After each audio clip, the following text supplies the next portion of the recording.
আমি জোর করিনি তোমায়, তুমি নিজের ইচ্ছায় ভালোবেসেছিলে আমায়। সব কিছুই মেনে নেওয়া যেত যদি এই ভালোবাসাটা একতরফা হতো। তবে এই ভালোবাসাটা একতরফা নয়, কারণ তুমি নিজের মুখেই বলেছিলে আমি তোমার মনের মতো। তোমায় পেয়ে ভুলে গিয়েছিলাম, এ মনে দুঃখ ছিল যত। থাকতে পারবো না জেনেও তুমি চলে গেলে, কষ্ট পাবো জেনেও তুমি মন ভাঙলে। শরীরে দিলে বিচ্ছেদের দাগ, হৃদয় করলে ক্ষত। তবে এখানেও আমি তোমার দোষ দিলাম না, দোষ দিলাম নিজের ভাগ্যের। আর ধরে নিলাম এ দুঃখ আমার জন্মগত। তুমি আজ আমার জীবনে নেই, তাই বলে যে তোমার নামে বদনাম করব এমন মন মানসিকতাটাও আমার নেই।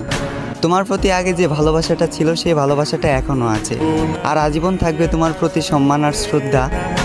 কেউ জানে না, আর হয়তো কেউ জানবেও না। প্রেমিকার স্মৃতির সাথে প্রতিনিয়ত লড়াই করা, আজ আমি এক প্রেমিক যোদ্ধা।